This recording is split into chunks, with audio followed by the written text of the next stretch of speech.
Good afternoon, everyone. Today, I'll be presenting a topic which is similar to Anirudh. So first of all, what will I be discussing? I'll be focusing on the problem of globalization and how this leads to the poverty cycle, especially in developing countries, where most people are still living in very poor conditions. According to a study by Helsinki Research Report, conducted by the United Nations University, the 1% of the world's wealthy own 80% of the world's wealth resources. As you can see, there is a very disproportionate and unequal wealth distribution in the world. Next, there's nearly 3 billion people who are surviving on less than $1 a day. There are in fact many people, poor people around, who are surviving on meager amount of money and starving each day. So as a result of globalization, there are still many people trapped in the poverty cycle. So imagine you are this person living in a developing country. You have no collateral. In other words, you have no assets, you have no money, you have no house, and you have nothing on you. And as a result, you have no credit history because basically you have no money to spend and you do not have a credit report established. And you have no access to financial services because you are living in a rural area, and being in a rural area, there is not an office by the bank which is set up where you can actually borrow money. So you are stuck in this poverty cycle, but you do have a very good business idea which you are confident that will improve your life and where you can make profits. So this is where I bring in my solution on microcredit. So what is microcredit? Microcredit essentially is providing of small loans to poor people without the need of a collateral. That means I do not need to have anything as a guarantee to the microcredit institution in order to borrow money. So with the microcredit institution, it will provide me with the capital such that I can use to invest it in the market using with my business idea. And when I use the money to run my business, I can use the money I have to make returns.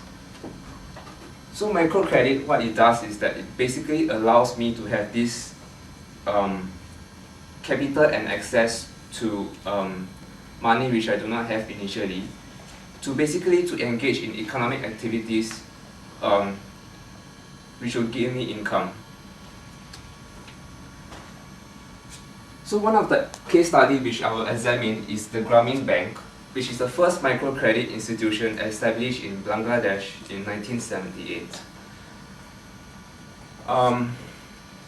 So this Grameen Bank, what it does is that it offers people living in the rural areas access to financial services. And to illustrate with an example, for example, there's this villager who's actually selling meat in the village, and what he can do is that he can use the money provided by the microcredit institutions to get a refrigerator. So what can a refrigerator do for him? With the use of the refrigerator, he can basically buy more meat in larger volume and as a result at a lower cost. And he can store the meat that he intends to sell for a longer period of time, hence decreasing wastage. So using the money that he has provided by the microcredit institution, he has in fact invested into a refrigerator, and as a result, better the way in the means that he conducts his business and increase his profit.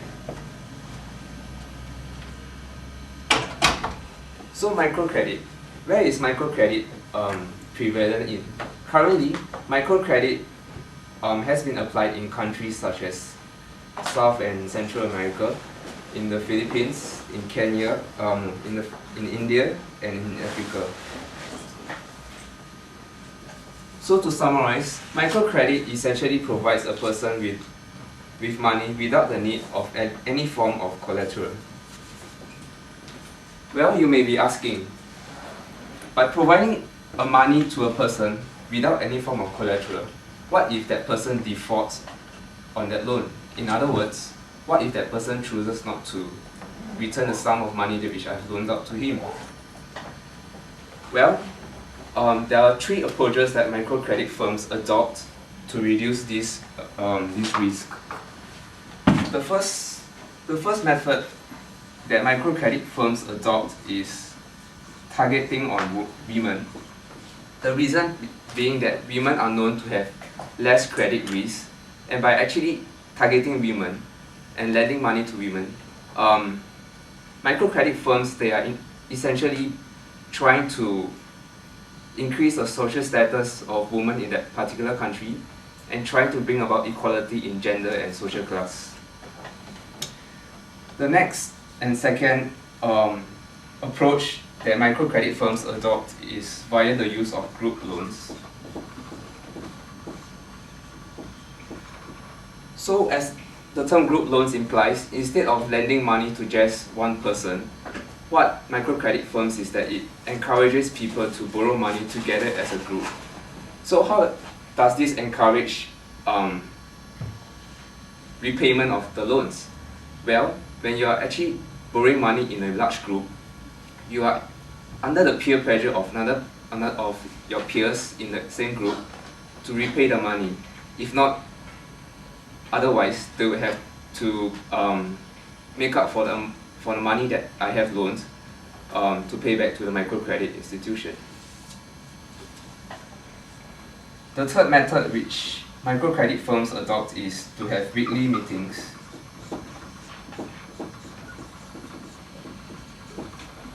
To have weekly meetings with the borrower.